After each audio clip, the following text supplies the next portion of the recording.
Hello guys, welcome back sa ating YouTube channel para sa latest update natin dito kay Infinix. Ito guys, kasi may mga nagre-request pa rin ng Infinix at ito, ayan, ulitin daw natin ang update. Yan guys, ito para sa mga update nga pala guys natin. Ayan na, ang mga update natin. Dito nga pala guys, oh. Ito yung mga pwede natin pagpilian mga colors dito kay ano, sa kanilang yung bagong model po nila, yung kanilang Hot 60 Pro Plus. So ito guys is 4G.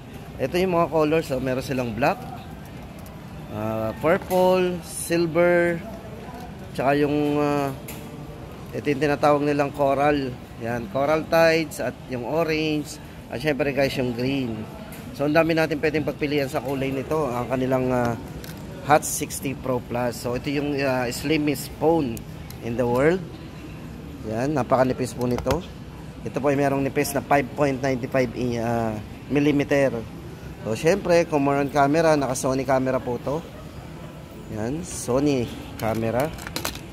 So, meron tayong Sony camera na ginamit dito, kaya napakalinaw din po ng camera natin dito sa kanilang Hot 60 Pro. Tapos guys, ito naka JBL yan. So, may tatak po yung JBL. So, yan. So, kung gusto natin ng medyo maganda yung bass ng sound, yan. Naka JBL sound. Then, pagdating po sa processor, naka G200 po yan. So, ito po yung isang kulay guys, oh, ng coral tide. So, ang ganda po niyan. Para po sa presyo guys nito, yan, check na lang po natin guys sa mga screen ha. Para po sa presyo natin dito, 9,299. Yan ang price natin dito sa kanilang Hot 60 Pro Plus. Tapos, yan, check naman natin dito yung kanilang Hot 60 Pro. Yan, para sa latest price update po natin dito. 7,499. Ito guys is naka 16GB RAM 256 din. So maganda rin po ang display nito. Naka 1.5K resolution din. Ayan, para sa processor G200 din. 144Hz refresh rate. So napakataas po ng refresh rate din yan. Sa camera naka 50MP at naka stabilized na rin yan sa camera. So pagdating sa video recording is stabilized din. O diba? Kaya kung more on camera kayo, ayan, pwede po nating pang-video yan. So, meron siyang 60 FPS din pagdating sa video recording.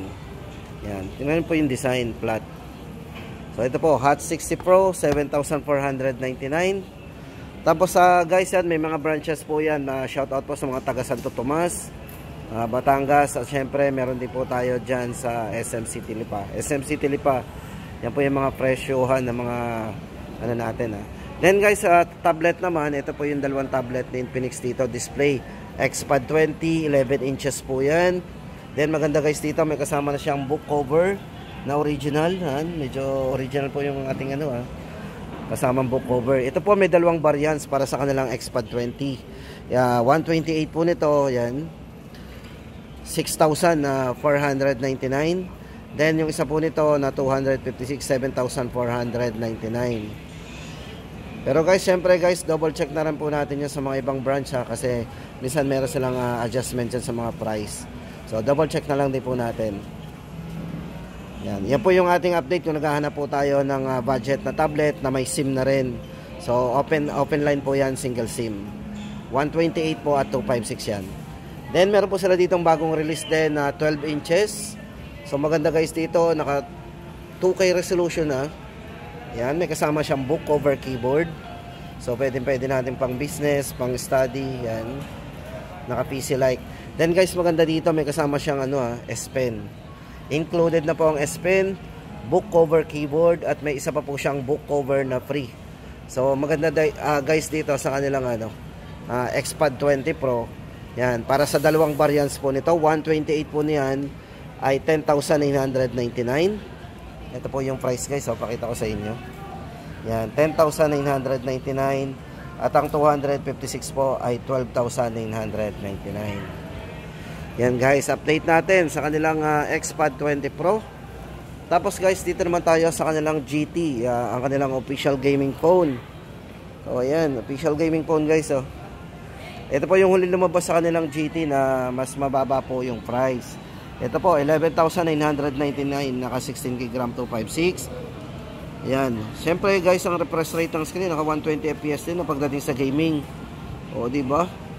Naka 1.5K resolution din yan, 144Hz refresh rate.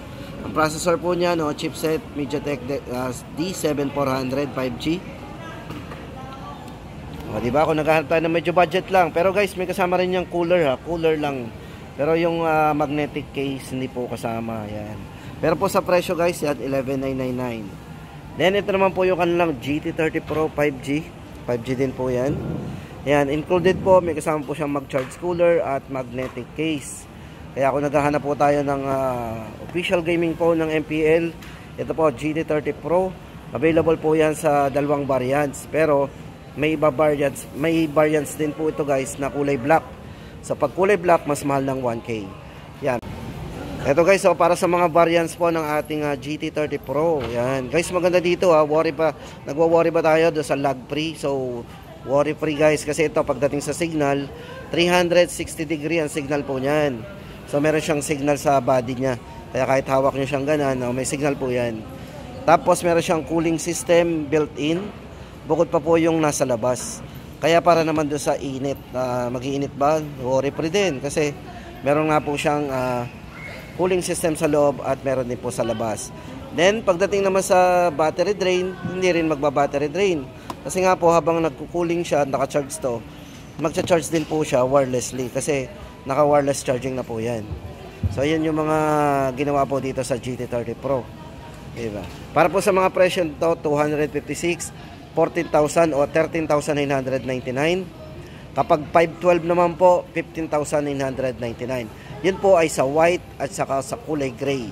Kapag kulay black naman po nito, lamang po ng 1K. So magiging 14,999 ang 256 at 512 po nito, 16,999. Pakita ko po sa inyo guys yung ano na yan. Yan, ito po yung magiging mga presyo niyan. Ayan.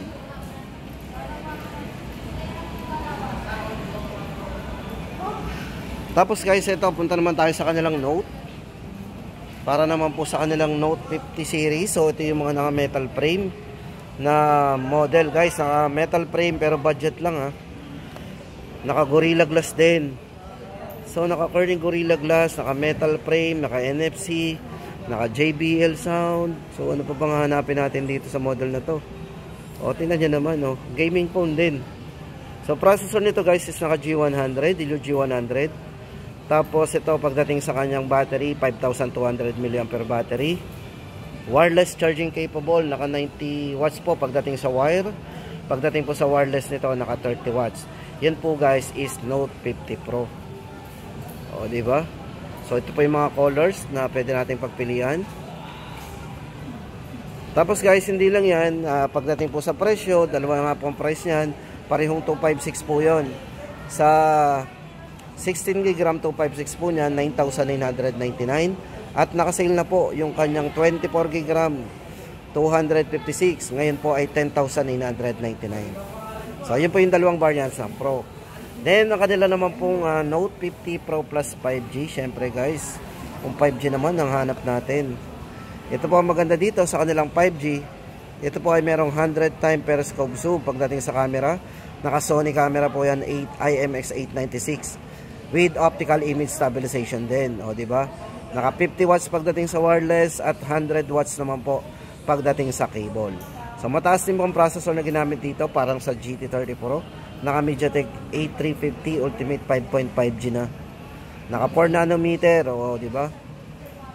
So naka JBL sound din. Yan, para po sa presyo nito guys, ito po ay 24GB RAM 256. 17,999. At yung kanila nga pala guys sa Note 50, syempre. Yan, ang price po natin dito 8,799. Note 50 naman po yan guys ha. Pero yung size po niyan, same lang po yan ng mga Pro. Same lang po yung design, same na same, naka metal, 144Hz din yan. So 8,799. O di ba? Tapos pwede pa kayong manalo ng mga meron pa raffle diyan si Infinix. So magre-register lang po yan sa mga bumili po at mag-avail po ng mga kanilang mga mid-range po ng mga gaming phones. Then pagdating naman po sa budget, syempre yan, punta naman tayo. At ito naman guys, ang kanilang Smart 10 yan. Pagdating naman po sa presyo ng ating Smart 10, ito po ay 3,399, 64 gig. Yan.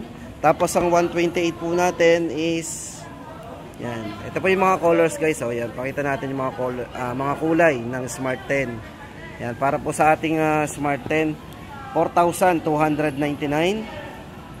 Then ang kanila pong Plus, yan. Para po sa presyo ng ating Smart 10 Plus. So ito po, budget phone din. Yung Smart 10 Plus po natin is 4,499. Ito po yung may malaking battery, 6,000 mAh battery. Yan. Kung processor naman po guys, sa mga nagtatanong po ng processor natin dito, yan, itong Unisoc T7250. Ayan, naka T7250 po ang processor na ginamit dito. So ayan guys, kung naghahanap po tayo ng 4,499. Smart 10, malaking battery, 6,000 mAh battery. Nag-iba na rin po yung design nito. Tapos ito naman guys ang 256 gig. So para po sa 256 po ng Smart 10, 4,799. 256. At ito guys, para naman sa variant ng mga Hot 60i. So ito guys, may tatlong variants. Sa 128 po nito guys, ano. Ito guys, maganda dito, naka 45 watts. Battery nito is naka 5,160 mAh battery na din. So ito 128 gig. So meron siyang RAM na 6 plus 6 ang RAM. O naka gyro din. At syempre guys, naka NFC na din. Near field communication. So dito guys, para sa presyo ng ating 5,499, 128. Tapos ang 256 po nitong isa is 5,799. Yan, 5,160 mAh din. At syempre yung 16 gig RAM o yung 8 plus 8 ang RAM. Yan, para po sa presyo nito guys, 6,499. Tapos hindi lang yan guys, meron din sila ditong nilabas na Hot 60 5G. Yan, Hot 60 o ito 5G na po ito guys. MediaTek D7060 5G processor. At ito guys is naka 16 gig RAM 256, naka NFC na din. Yan. Bali guys, ang difference lang nito nga pala doon sa mga 60 Pro. Kamukha po ito ng Hot 60 Pro pagdating sa design, sa yung alam po, ito ay naka HD pagdating sa display. So maganda naman dito guys, naka 5-year TUV fluency protection. So hindi basta-basta magbabago yung mga performance natin, di ba? O di ba, hindi smooth pa rin. So ayan, para po sa presyo nito guys, sa 7,999. At yan guys, ang pinaka-latest update natin dito kay Infinix. Kaya kung naghahanap po tayo ng mga budget lang, gaming phones, yan, tama-tama sa inyo yung mga cellphone ni Infinix guys.